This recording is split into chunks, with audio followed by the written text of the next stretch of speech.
जय श्री श्याम दोस्तों, कैसे हैं आप सभी। आशा करती हूँ स्वस्थ होंगे, अच्छे होंगे, सुखी होंगे, संपन्न होंगे। तो चलिए शुरू करते हैं। क्या आपने कभी सोचा है कि भगवान हमें संकेत देते हैं, लेकिन क्या हम समझ पाते हैं? कई बार अचानक किसी मंदिर की घंटी सुनाई देना, किसी भगवान का नाम सुनाई देना, मन एकदम शांत महसूस करना, ये साधारण बातें नहीं मानी जाती।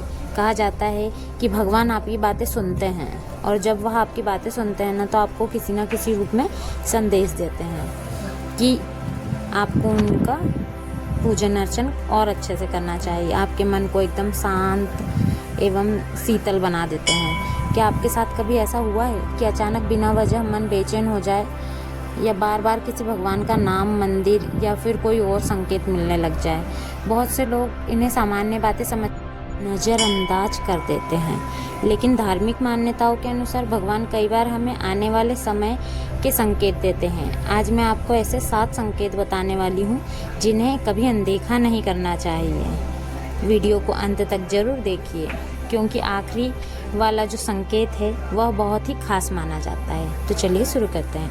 नंबर 1, बार बार भगवान का नाम सुनाई देना।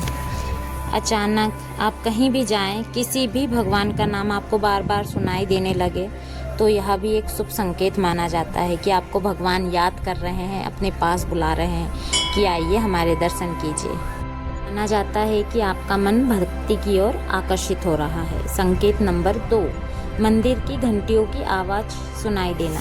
कई बार बिना मंदिर गए भी अचानक घंटियों की आवाज़ सुनाई देती है। धार्मिक मान्यताओं में इसे सकारात्मक ऊर्जा से जोड़ा जाता है। संकेत नंबर 3, मन का शांत होना।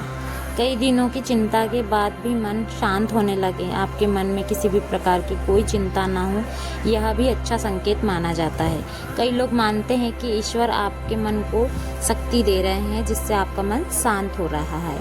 संकेत नंबर 4, सपने में मंदिर या फिर पूजा देखना। अगर सपने में किसी भी मंदिर को दीपक पूजा के दीपक में फूल बनता हुआ या फिर कोई भी भगवान आपको दिख रहे हैं, तो इसे लोग आध्यात्मिक संकेत के रूप में मानते हैं। संकेत नंबर 5, अचानक अच्छे लोगों से मिलना।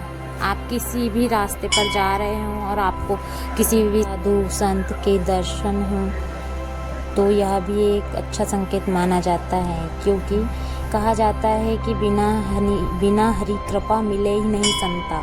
तो संत बिना भगवान की कृपा के आपको नहीं मिलते हैं, इसीलिए यह एक अच्छा संकेत माना जाता है। संकेत नंबर 6, मुश्किल समय में मदद मिलना। जब भी आप किसी मुसीबत में हो, तो बिना किसी मुश्किल के आपको अगर मदद मिल रही है, तो यह आपके लिए एक शुभ संकेत है। जब आपके पास सभी रास्ते बंद हो और फिर भी आपको मदद मिले, तो यह आपके लिए एक अच्छा संकेत माना जाता है। कहते हैं ईश्वर की कृपा आप पर बन रही है, इसलिए आपको बिना किसी परेशानी के मदद मिल जाती है। संकेत नंबर 7, बार बार एक ही बात का संकेत मिलना। अगर आपके साथ कोई एक ही घटना बार बार हो रही है, जैसे बार बार कुछ सुनाई दे रहा हो, किसी तरह के भगवान के दर्शन हो रहे हो, या फिर कोई बात आपके कानों में बार बार गूंज रही हो, तो यह आपके जीवन में किसी बात की ओर ध्यान दिलाना या आपको किसी चीज़ की ओर आकर्षित करना भी हो सकता है। इसका मतलब यह है कि आपको भगवान याद कर रहे हैं और चीज़ों की याद दिला रहे हैं कि आपने उनसे यह कहा है, या फिर आपको इस तरह से उनकी पूजा करनी है। यह थी धार्मिक मान्यताओं से जुड़ी कुछ बातें। अगर आपको यह वीडियो अच्छी लगी हो, पसंद आई हो, तो कमेंट में जय श्री हरि या जय श्री श्याम, आप जिस भी भगवान को मानते हैं उनका नाम जरूर लिखिएगा, और चैनल को सब्सक्राइब करना बिल्कुल भी ना भूलिए। धन्यवाद।